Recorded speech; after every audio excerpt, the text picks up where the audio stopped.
cadre de la découverte du dernier ouvrage de Gérard Hédé intitulé « Les activités perdues du Grand Morin au fil du temps, au fil de l'eau » aux éditions Fiacre. Aujourd'hui, nous allons aborder les autres métiers sur l'eau. Parce que dans votre ouvrage, on apprend des tas de choses. Par exemple, un mot que je ne connaissais absolument pas, c'est le ruissage.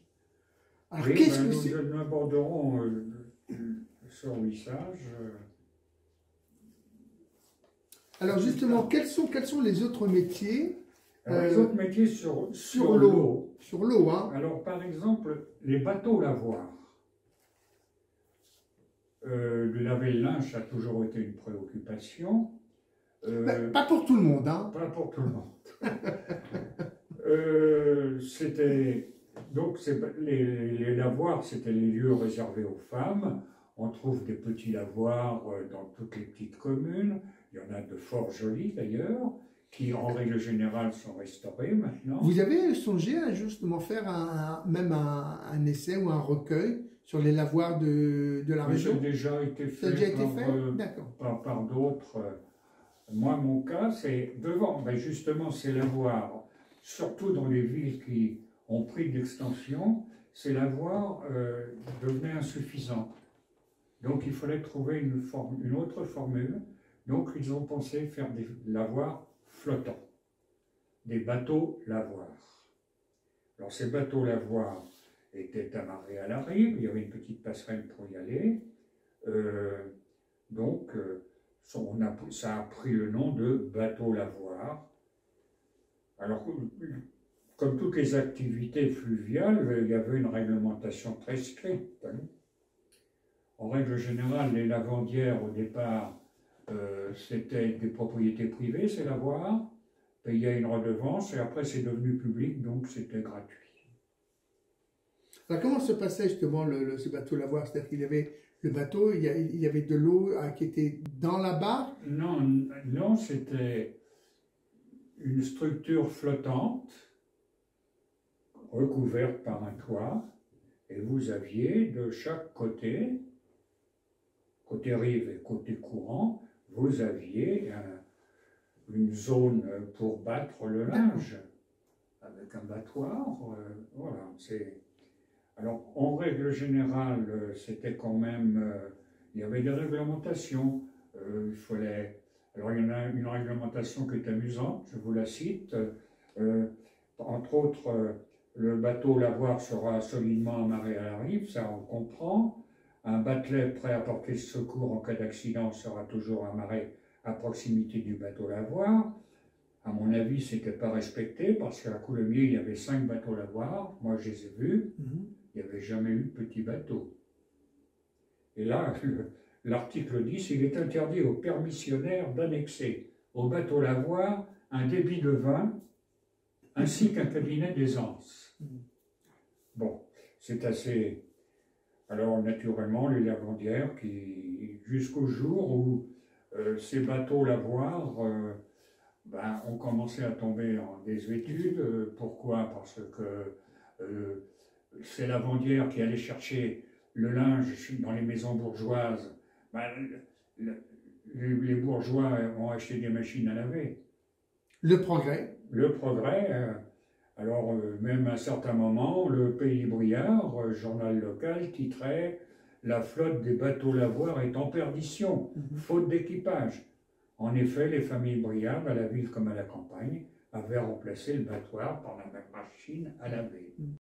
C'est les machines à laver qui prennent les bonnes volontés. C'est ça qui est le plus triste. Hein.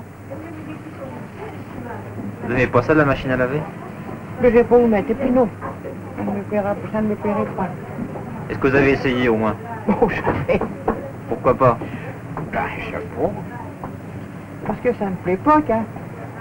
Et aujourd'hui, est-ce qu'il y a encore sur le Morin, ou peut-être même sur la Marne, est-ce qu'on peut retrouver des bateaux lavoirs ou pas du tout?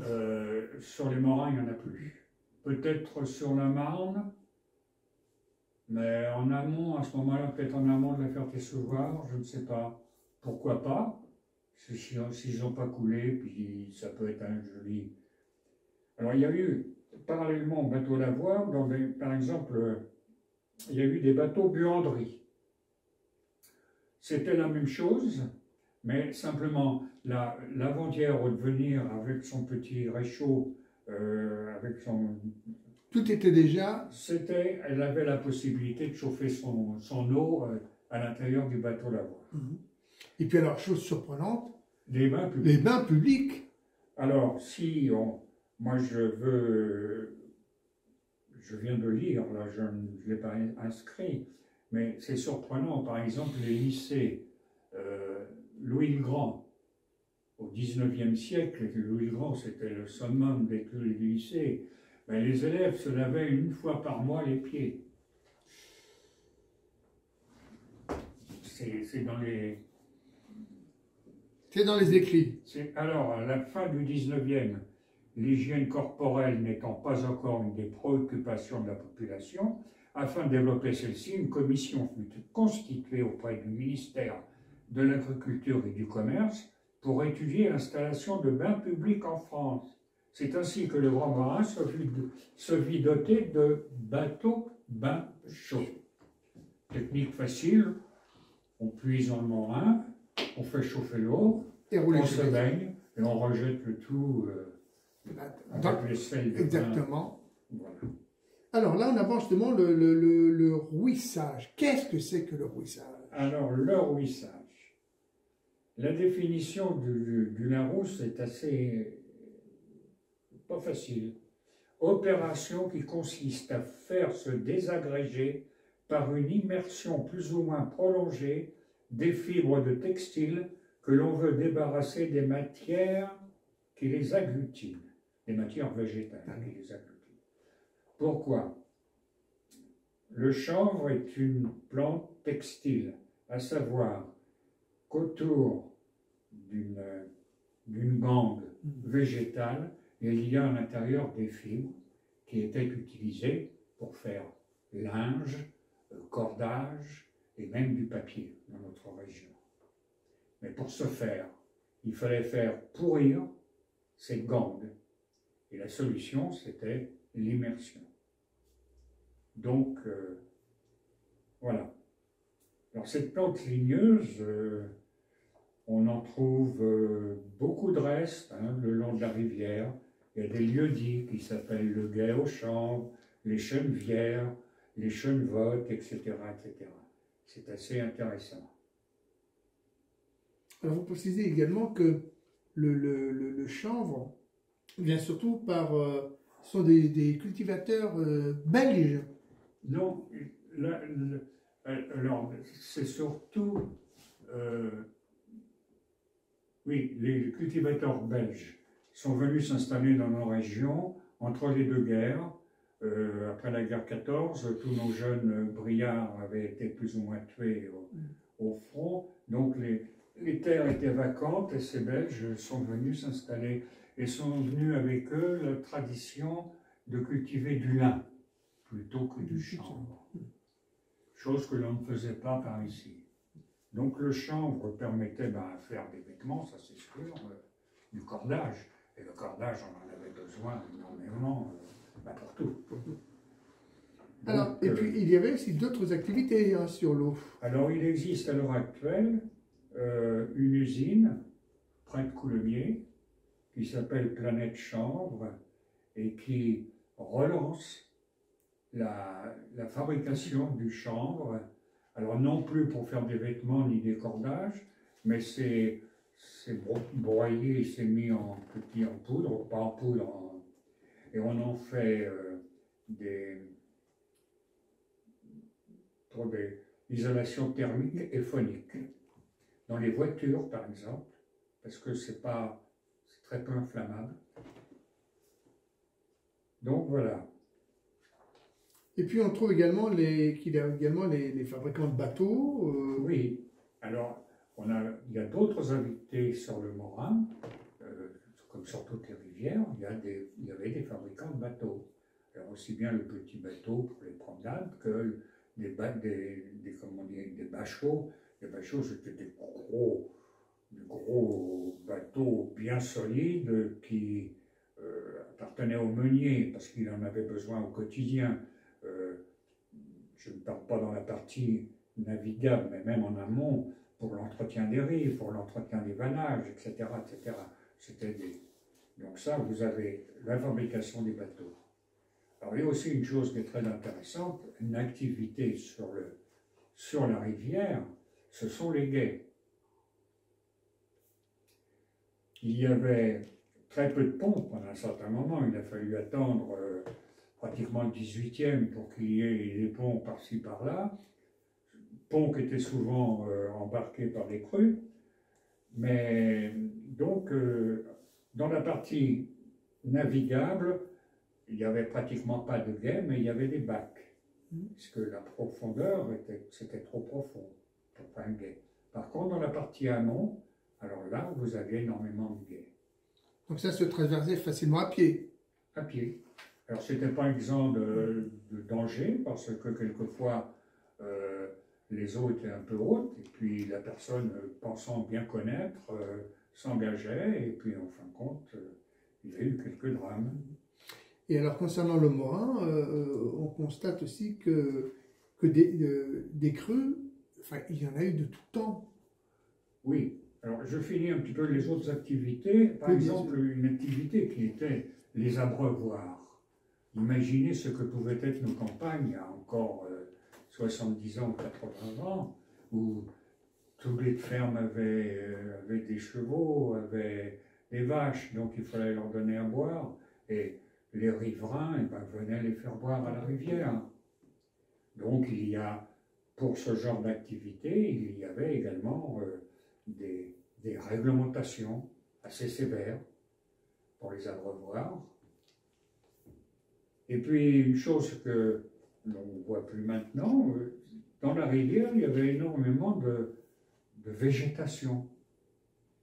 Il fallait entretenir aussi. Il fallait l'entretenir. Donc, périodiquement, il y avait ce qu'on appelait le faucardage. Le faucardage permettait à couper ces algues, c'était des algues, très longues, et du fait du courant, elles étaient à l'horizontale presque, c'était joli quand ça bougeait, et ça servait pour faire de l'engrais, pour faire des litières pour les chevaux, et le cas échéant, mais ça remonte très loin, pour recouvrir les maisons, comme pour le chaume. Et puis après, il y a toutes les activités riveraines, alors là, c'est autour du Morin, c'est plus dans, oui, voilà, c'est à proximité. Ils ne sont pas dans l'eau. Voilà, mais à côté. Ils sont à côté, ils utilisent quand même l'eau pour les besoins de leur activité. Par exemple, les moulins, les moulins, on en parlera peut-être une autre fois. Les 92 moulins sur le Morin, dont certains sont très célèbres, qui sont devenus... Alors, par exemple, il y a eu énormément de tanneries. Alors, la tannerie était fixée sur la rive, mais utilisait l'eau du Morin. Alors, on en trouve à Crécy, à Ferté-Gaucher, à Coulommiers, etc.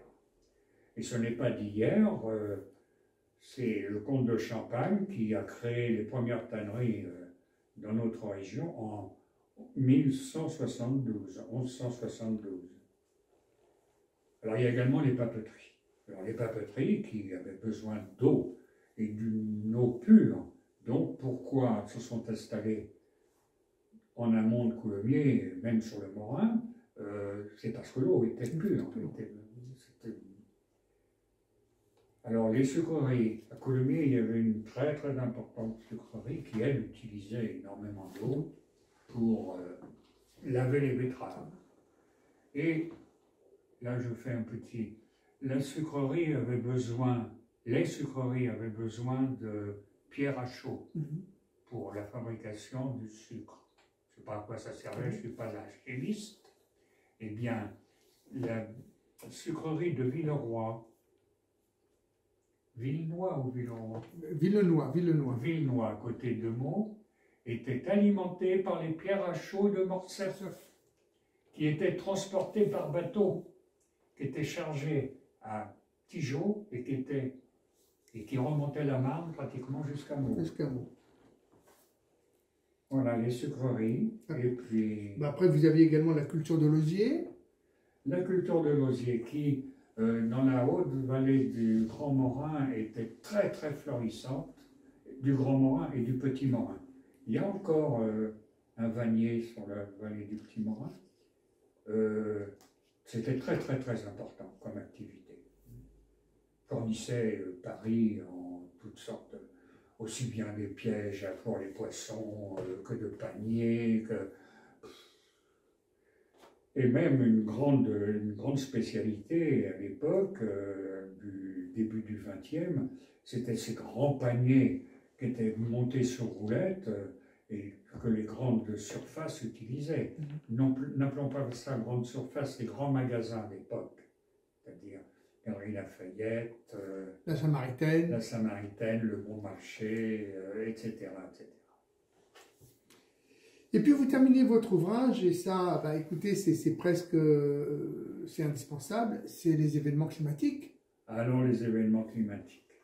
C'est une région qui a quand même de tout temps qui a souffert énormément des crues Alors, par exemple, les activités et les scènes champêtres que l'on a évoquées là semblent relever d'un écoulement paisible du Grand Morin, mais ce serait oublier ces terribles colères. Et ce, depuis de tout temps, depuis les temps immémoriaux. Alors déjà, on regardait avec effroi passer au moment des inondations les eaux tumultueuses de la rivière, etc., etc. Alors les causes premières de ces inondations sont naturellement l'ampleur des précipitations et à une certaine époque de la fonte peu fréquente, maintenant la fonte des neiges peu fréquente de nos jours. Et maintenant, on dirait plus que ça vient du réchauffement climatique. Alors, le réchauffement climatique, manque d'entretien de la rivière.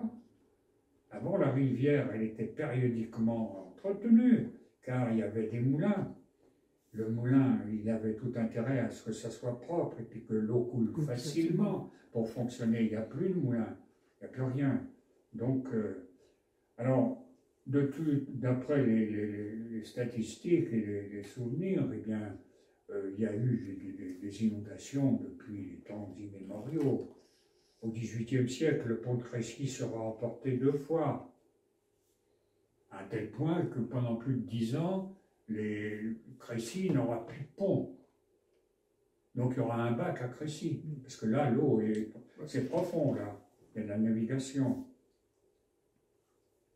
Alors au 19e siècle, il y en a, celle qui est la plus, c'est 1853. Au 20e siècle, car maintenant nous sommes au 21e, le temps passe. Et oui, comme quoi. Au 20e siècle, la date, la crue, c'est 1958. 1958, ça a été... alors naturellement, après la crue de 1853, qui a été celle du 19e la plus importante, on a essayé de trouver des formules, etc., etc., etc. Mais en fin de compte, quand le Morin a envie de déborder, ben, il déborde. Oui, il déborde. Rien ne peut l'arrêter. Hein. Rien ne peut l'arrêter. Rien ne peut l'arrêter. C'est un peu dramatique pour les riverains. C'est beaucoup c'est dramatique beaucoup, pour les riverains. Et puis alors vous parlez également des sources d'inspiration, parce qu'il y a aussi il y a des peintres qui se sont... alors le Morin, comme toute petite rivière, eh ben, attire les riverains, attire les pêcheurs, attire pour le loisir, attire les poètes, les peintres. Donc il y a le Morin, source d'inspiration. On peut relever, entre autres, il y a eu quelques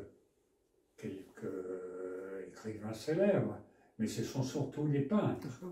Il y a eu sur Crécy et Villiers-sur-Morin, il y a eu une école de peintres, il y a eu 2 écoles qui sont légales de celles de Barbizon, au niveau de la qualité des choses réalisées. Donc... Et est-ce que vous avez, vous, une idée un peu, justement, où l'on pourrait admirer ces toiles?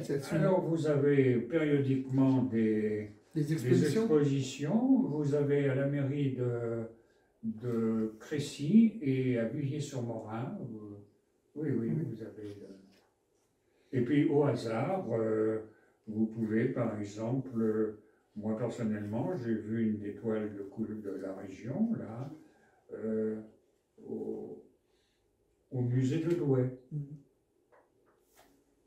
Vous voyez, accroché Crécy, Villiers-sur-Morin. Il y en a au musée de Coulommiers, un ou deux. Le musée d'Arras. Non, c'est le musée d'Arras, c'est pas à Douai, d'Arras. Vous en avez à Dieppe, vous en avez à Dijon, à Marseille, à Reims, ainsi que le Louvre et le Petit Palais à Paris ont des peintures de peintres qui ont travaillé dans la vallée. Et même souvent, ça représente ou un moulin, ou une berge, etc. Et puis alors, vous terminez par votre livre, votre ouvrage, par les loisirs d'hier et d'aujourd'hui qui ont complètement changé. On a le sentiment que les loisirs d'hier étaient quand même beaucoup plus attractifs que les loisirs d'aujourd'hui. On a le sentiment... Ce ne sont pas les mêmes. Oui, ils sont différents, mais c'est vrai que... Ce ne sont pas les mêmes, à savoir qu'on ne pouvait pas se déplacer, on ne pouvait pas aller au port en bord de mer, on n'allait pas au ski, on n'allait pas... On utilisait les ressources locales. Alors, ça pouvait être l'hiver, le patinage, quand la rivière était gelée, ça pouvait être la pêche, bon, ça pouvait être la baignade. Faire du canoë, il fallait déjà posséder le matériel. Le matériel. Mais la baignade, on se baignait n'importe où. Oui, mais on voit par exemple avant, il y avait par exemple des gens faisaient des balades en barque, en canoë. Ils s'arrêtaient sur les berges parce qu'il y avait une petite guinguette, etc. Il y avait une vraie vie locale. Ah oui, il y avait une vie sur la rivière. C'était une rivière vivante. Et alors, vous le mentionnez tout à l'heure, c'est-à-dire qu'à cette époque, les gens pouvaient se baigner, alors qu'aujourd'hui, c'est interdit de se baigner. C'est interdit. Alors, c'est assez paradoxal. Ce sont les maires qui font les arrêtés parce qu'ils se couvrent. Car il suffit qu'un gamin se noie, les parents vont attaquer le maire. C'est la faute du maire. Non, c'est la faute des parents qui n'ont pas surveillé l'enfant. Parce que nous, on s'est baigné avec mon frère, ma soeur, et on a appris à nager dans le Morin, dans une eau glaciale. Et on s'est beaucoup amusé dans le Morin. Alors maintenant, vous avez la possibilité, vous avez des petites promenades, Crécy, Coulommiers organise oui, mais c'est en canoë. Des petites promenades comme ça. Oui, mais il n'y a plus, je dirais, parce que ces fêtes d'antan, où justement le dimanche ou même le samedi, les gens partaient pour la journée, ils s'arrêtaient à la guinguette, ils ramaient quelques heures, et puis après ils allaient se restaurer, ils allaient danser, ils rentraient chez eux en vélo ou à pied, et puis ils revenaient le lendemain, et c'était une façon de... Il y avait une vraie vie locale. Ah oui.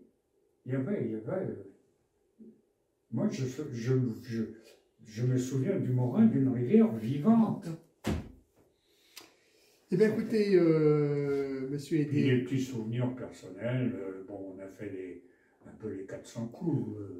On a été jeunes. Tout le monde a été jeune. Comparé à ce qui se passe aujourd'hui, c'était gentil. L'enfantillage. Oui, exactement. En tout cas, merci de nous avoir longuement parlé de votre ouvrage intitulé « Les activités perdues du Grand Morin au fil du temps, au fil de l'eau » aux éditions Fiacre. Il est toujours en vente, vous pouvez donc l'acquérir. Et puis, je pense que, monsieur Hédé, nous allons nous revoir pour certainement d'autres émissions. Et puis peut-être que pour votre prochain livre, peut-être. Oui, voilà. Il n'a pas eu commencé. Voilà, eh bien écoutez. Je suis sollicité par autre chose. Voilà. Eh bien, en tout cas, merci. Et puis, écoutez, on se donne un rendez-vous très vite pour parler certainement d'autres passions, passionnés par les arts, la musique également. Et nous, nous tenons tout simplement à vous remercier de votre participation active et surtout de nous avoir parlé plus grandement de votre livre intitulé Les activités perdues du Grand Morin au fil du temps, au fil de l'eau, édition FIAC. Monsieur Hédé, merci.